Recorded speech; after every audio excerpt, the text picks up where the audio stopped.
Assalamualaikum warahmatullahi wabarakatuh. Selamat pagi anak-anak. Baiklah, sebelum pelajaran dimulai, marilah kita berdoa menurut percayaan masing-masing. Sebelumnya, silakan kedua kelas untuk memimpin doa. Dipersilakan maju. Berdoa mulai. Baiklah, ketua kelas silakan duduk kembali ke tempatnya. Sebelum pelajaran dimulai, saya mau menanyakan kabar kalian dan mengabsen. Bagaimana kabar kalian semua? Alhamdulillah kalau semuanya baik. Apakah hari ini ada yang tidak masuk?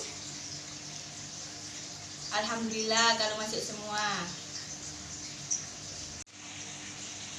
Sebelum masuk ke materi inti, Ibu akan memberikan beberapa pertanyaan yang nantinya akan memberikan gambaran awal kepada kalian tentang tema yang akan kita bahas hari ini. Yang pertama, apakah kalian pernah jalan-jalan ke puncak? Ya, sudah saya duga pasti hampir semua siswa pernah jalan-jalan ke puncak. Terus Ibu bertanya lagi, bagaimana jalan yang ada di puncak? Ya, benar sekali. Jalannya berkelok-kelok. Baik, Ibu akan menggambarkan jalannya. Misal ini ada gunung, di sini dataran rendah. Nah, jalannya seperti ini.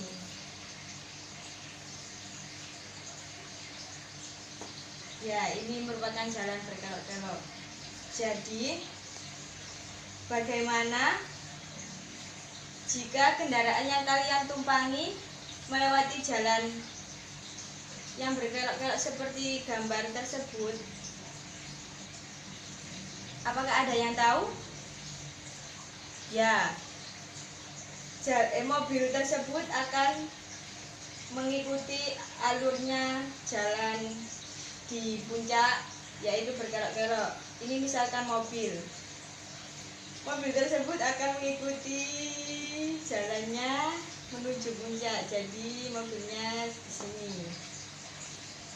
Apakah sudah jelas? Ya, baik.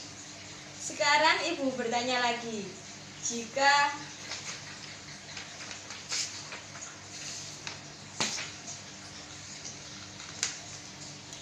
jalan pada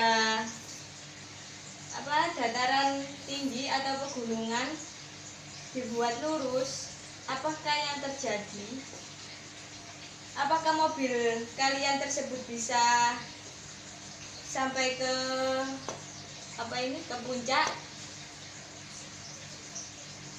Ya, tidak bisa, karena sangat susah jika kita melewati jalan yang dari dataran rendah ke dataran tinggi itu jalannya lurus, tidak dibuat seperti yang tadi berkelok-kelok. Nah, Ibu akan bertanya untuk yang terakhir kalinya. Apa saja sih faktor yang mempengaruhi bidang miring sehingga bidang miring tersebut mempunyai keuntungan mekanisme lebih besar daripada bidang lurus? Apakah ada yang bisa menjawab? Jika bisa angkat tangan.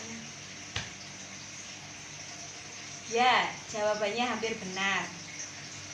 Sekarang Ibu akan menjelaskan indikator dan tujuan pembelajaran pada materi hari ini. Yang pertama, untuk menjelaskan prinsip kerja bidang miring. Yang kedua, menentukan besarnya keuntungan mekanis pada bidang miring. Yang ketiga, menerapkan aplikasi dalam kehidupan sehari-hari tentang bidang miring.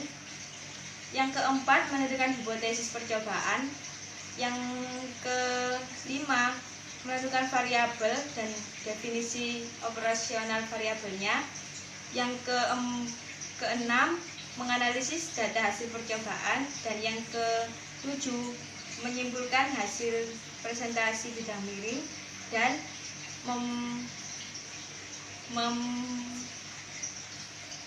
mempresentasikan hasil dari percobaan tersebut. Sedangkan tujuan pembelajaran pada materi hari ini yaitu siswa mampu menjelaskan prinsip kerja bidang miring.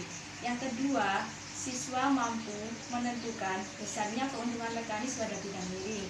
Yang ketiga, siswa mampu menerapkan aplikasi bidang miring dalam kehidupan sehari-hari. Yang keempat, dengan diberikan rumusan masalah, siswa mampu menentukan hipotesis percobaan bidang miring. Yang kelima, siswa mampu menentukan variabel dan definisi operasional variabel pada percobaan bidang miring. Selanjutnya, siswa mampu menganalisis data hasil percobaan pada bidang miring dan siswa mampu menyimpulkan hasil percobaan bidang miring serta siswa mampu mempresentasikannya di depan kelas tentang percobaan bidang miring. Nah, sebelum pelajaran kita mulai, Ibu minta kalian membentuk kelompok untuk praktikum ya. Dalam kelompok ini, Ibu akan membebaskan kalian untuk memilih anggota kelompok dengan ketentuan satu kelompok terdiri dari 4-5 orang. Silahkan kalian memilih kelompok. Apakah kalian sudah membuat kelompok? Silahkan kalian duduk dengan kelompoknya masing-masing. Untuk langkah awal praktikum kali ini, Ibu meminta kalian untuk mengidentifikasikan berbagai macam masalah yang berhubungan dengan tema yang kita bahas hari ini, yaitu pesawat sederhana tentang bidang miring. Ibu harap kalian bisa menemukan berbagai fakta terhadap fenomena yang telah kita pahami sebelumnya. Untuk itu, diskusi tentang mengidentifikasikan sudah bisa dimulai. Silahkan. Apakah diskusi sudah selesai? Baik, kalian sekarang sudah bisa lanjut ke langkah selanjutnya. Baik, Ibu akan membagikan lembar kerja atau LKPD kepada kalian. Silahkan untuk perwakilan kelompok maju untuk mengambilnya ke depan. Nah, setelah Ibu membagikan LKPD-nya, apakah kalian sudah membacanya?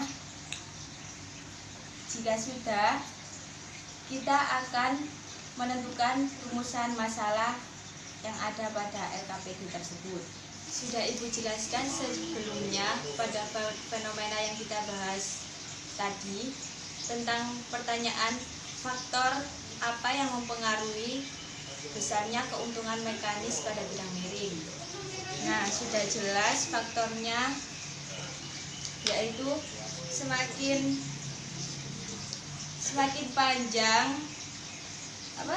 panjang bidang miring, maka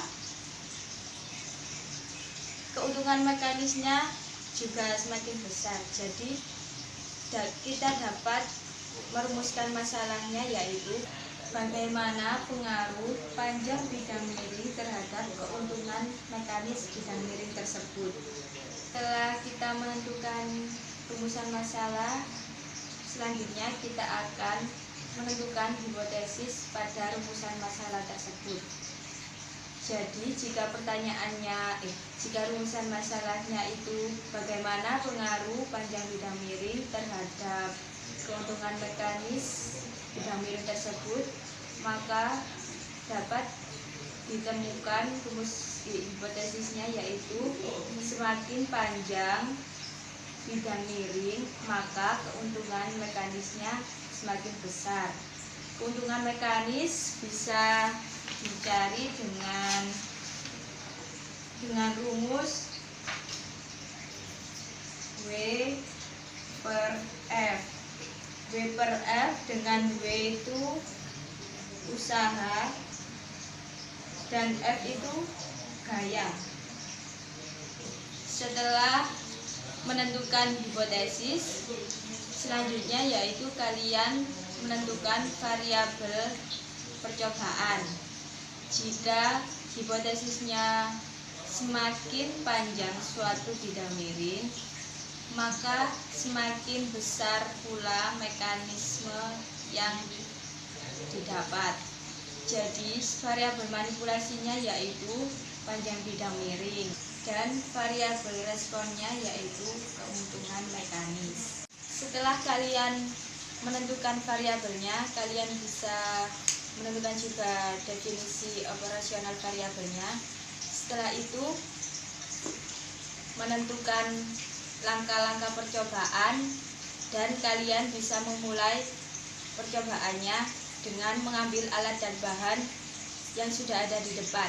Silahkan perwakilan kelompok untuk mengambilnya dan melakukan percobaan. Apakah kalian sudah menulis hasil percobaan yang telah kalian lakukan? Jika sudah, silahkan perwakilan dari kelompok 5 untuk menulis ke depan hasil dan analisis yang sudah diperoleh dari percobaan tersebut. Silahkan perwakilan dari kelompok 5 untuk duduk kembali. Sekarang Ibu akan membahas tabel yang sudah dihasilkan dari kelompok 5. Bisa dilihat panjang bidang miring dari kelompok 5 yaitu 5 meter, 10 meter, 15 meter. Jadi sudah sesuai dengan variabel manipulasi, yaitu panjang bidang miring. Sedangkan keuntungan variabel responnya yaitu keuntungan mekanis. Keuntungan mekanisnya juga semakin besar. Jika panjang bidang miring itu 5 meter, keuntungan mekanisnya 1. Sedangkan 10 meter, panjang bidang miring 10 meter, keuntungan mekanisnya 2, dan seterusnya.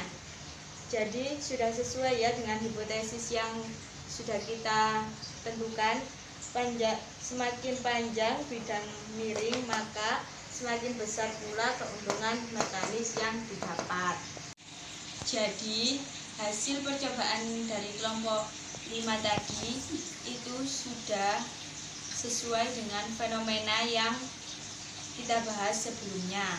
Berdasarkan percobaan yang telah kalian lakukan, maka dapat diperoleh kesimpulan yaitu bidang miring merupakan suatu lintasan yang memiliki kemiringan tertentu dan membentuk sudut terhadap permukaan mendatarnya.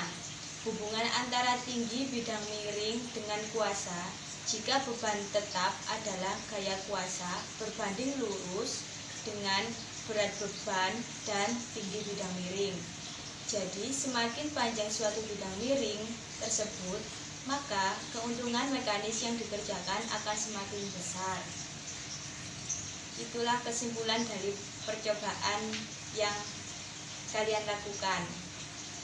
Alhamdulillah, praktikum kali ini berjalan dengan lancar. Tepuk tangan buat kalian semua. Baiklah, untuk ketua kelas silakan maju ke depan memimpin teman-temannya untuk berdoa. Berdoa mulai.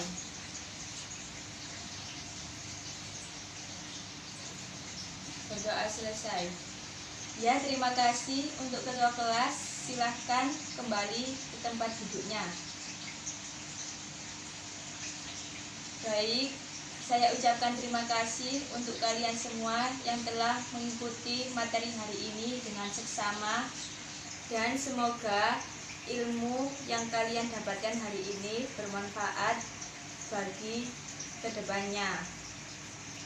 Wabillahi taufiq wal hidayah, waridha wal inayah. Wassalamualaikum warahmatullahi wabarakatuh.